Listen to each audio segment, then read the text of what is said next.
کو اور جو ہے پانی کو اپنے بجھا کر کے رکھو کہ بس تھوڑی دیر کا اور چند منٹ کا مسئلہ ہے، انشاءاللہ العظیم بہت جلد میں اپنی بات کو سمیٹ لوں گا۔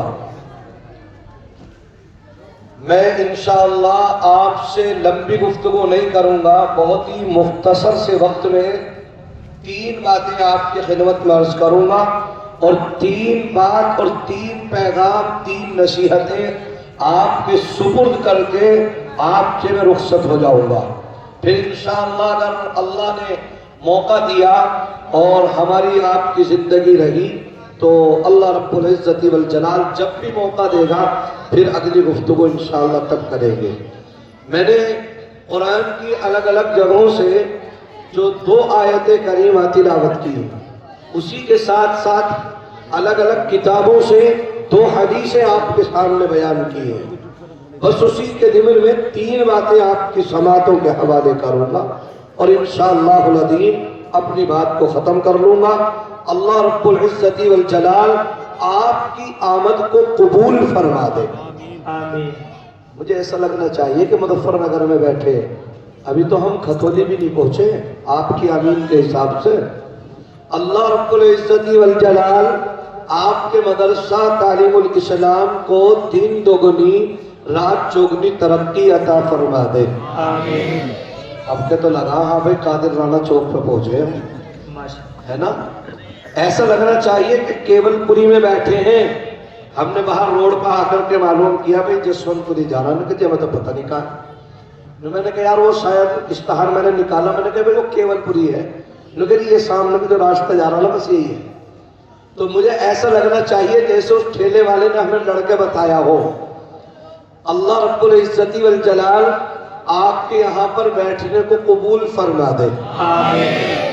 واہ واہ ماشاءاللہ مولانا رضوان صاحب، یہ تو بڑے اچھے لوگ ہیں، بڑی محبت رکھنے والے ہیں، بڑی عقیدت رکھنے والے ہیں، اور اللہ رب العزت والجلال ان کی اس محبت کو قبول فرما دے۔ رات کا تقریباً 11:15 بج رہے ہیں رات کے اس وقت میں، اور آپ تمام احباب اس لیے یہاں پر بیٹھے ہیں تاکہ علماء کے دیدار کر سکیں، دین کی باتیں سن سکیں، اور ان کے اوپر کیا کریں گے؟ عمل کر سکیں۔ کون کون کرے گا؟ انشاءاللہ تو سب کریں گے۔ سبحان اللہ۔ تو پھر پیغام سنو۔ اللہ رب العزت والجلال، ہمارے اسٹیج پر بڑے بڑے مشہور شعراء علماء موجود ہیں۔ ابھی حضرت مولانا مفتی صاحب آپ کو بڑی قیمتی باتیں ذکر کر رہے تھے۔ ایک بچہ تھا، معصوم تھا، وہ شاید اسی مدرسے کا طالب علم ہوگا۔ میں جب کھانا کھانے کے لیے آیا، پیچھے ہی شاید وہ مکان تھا، اسماعیل کی آواز وہاں تک پہنچ رہی تھی۔ اس بچے نے حقوق والدین کے اوپر جو ذکر کیا، بس میں نے وہیں سے اپنا ذہن گھما دیا، حالانکہ مجھے بولنا کچھ اور تھا، لیکن اس بچے کی تقریر نے مجھے مجبور کر دیا کہ تو بھی اپنے والدین کے کچھ حقوق کو اپنے نوجوانوں تک پہنچا دے، تاکہ یہ والدین، یہ نوجوان اپنے والدین کی قدر کرنے والے بن جائیں۔ کریں گے انشاءاللہ اپنے والدین کی قدر انشاءاللہ۔ رب کریم نے قرآن کی آیت کریمہ ذکر فرمائی، وَقَضَى رَبُّكَ أَلَّا تَعْبُدُوا إِلَّا إِيَّاهُ وَبِالْوَالِدَيْنِ إِحْسَانًا۔ 2 پیغام رب کریم نے اس آیت میں ذکر فرمائے۔ ذہنوں کو آپ کا منتشر نہیں ہونے دوں گا انشاءاللہ، اور آپ کے ذہنوں تک، آپ کی سماعتوں تک صحیح پیغام پہنچانے کی کوشش کروں گا۔ آپ اندازہ لگائیے، ہم ایمان والے ہیں، اللہ کا فضل ہے، اس کا رب کا احسان ہے، اس رب کریم کا ہمارے اوپر انعام ہے، اکرام ہے کہ اس باری تعالیٰ نے ہمیں ایمان کی دولت عطا فرمائی۔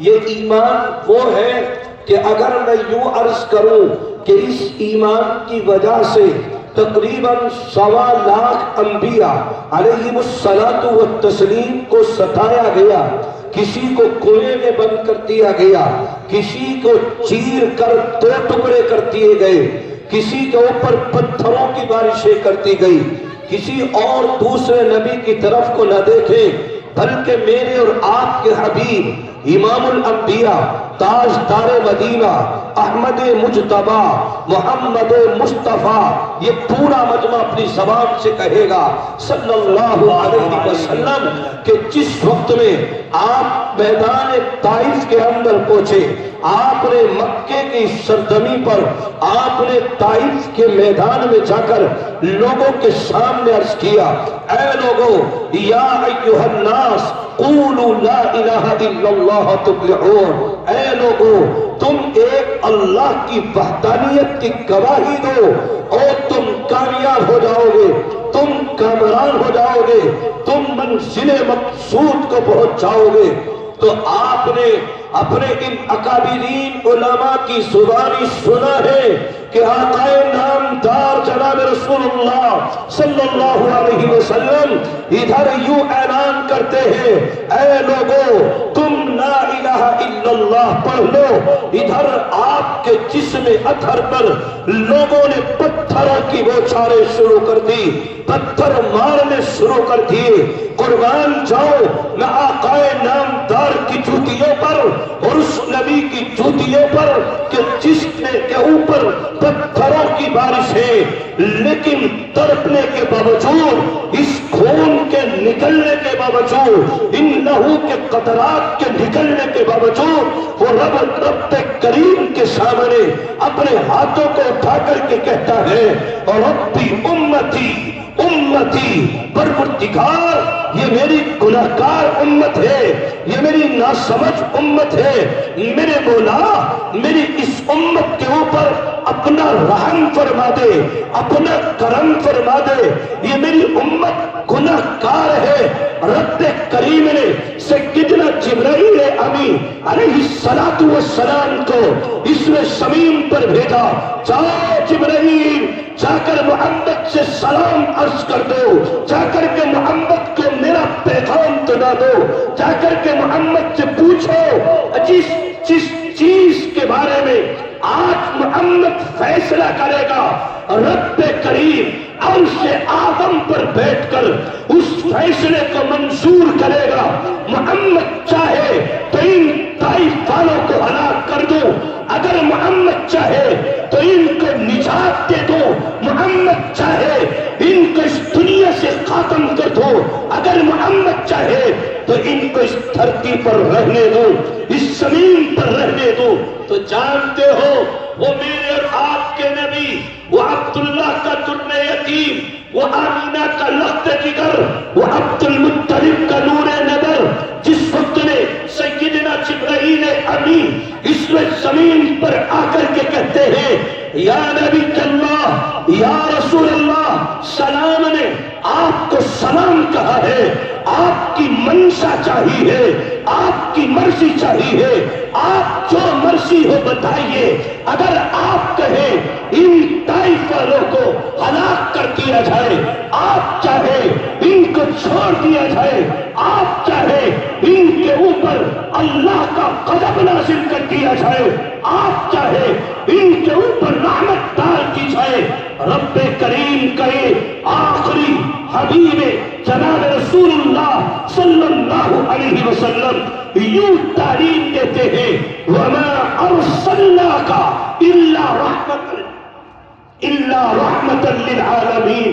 او جبرائیل تم جانتے ہو مجھے اللہ رب العزت والجلال نے رحمت والا نبی بنا کر اس دنیا کے اندر بھیجا ہے۔ ہم کس نبی کے لاڈلے نبی کے امتی ہیں؟ بات دوسری طرف گھوم جائے گی، لیکن میں پھر بھی اس نبی کا یہ بات کہہ کر تذکرہ کروں گا کہ جو نبی رات میں کھڑا ہوتا ہے تو کہتا ہے، رب امتی امتی امتی امتی، پروردگار یہ میری گناہگار امت ہے، ذرا اس گناہگار امت کو معاف کر دینا۔ ہم اس لاڈلے نبی کے امتی ہیں۔ نوجوانوں تم رات کی تنہائیوں میں اپنے نبی کی سنتوں کو پامال کرتے ہو، تم رات کے وقت میں اپنے نبی کی اطاعت کو اپنے پیروں کے نیچے مچھر ڈالتے ہو، لیکن وہ نبی رات اور دن امتی امتی امتی، پروردگار میری اس امت کو معاف کر دینا۔ میرے عزیز نوجوانوں، ایک حدیث میں ذہن میں آ رہی ہے، بات چل نکلی ہے تو ذکر کر دیتا ہوں۔ اس نبی کا تذکرہ کرنے چلا ہوں جس نے دنیا کے اندر کھڑے ہو کر مجھے آپ کو پکارا ہے۔ اس نبی کا تذکرہ کرنے چلا ہوں کہ جس کے جسم پر پتھروں کی بوچھاریں ہیں، لیکن وہ نبی تڑپ کر کے کہتا ہے ربی امتی امتی امتی، پروردگار میری گناہگار امت ہے، اس کو آپ معاف کر دینا۔ میرے عزیز نوجوانوں، قرآن کی 3 آیت کریمہ پڑھوں گا، تشریح نہیں کروں گا، مختصر سے ترجمہ کروں گا۔ اللہ رب العزت والجلال نے سورہ عبسہ کے اندر ذکر فرمایا، عما یتساءلون کا پارہ ہے، سورہ عبسہ ہے۔ رب کریم نے ارشاد فرمایا یوم یفر المرء من اخیہ وامہ وابیہ وصاحبتہ وبنیہ۔ یہ 3 آیت کریمہ باری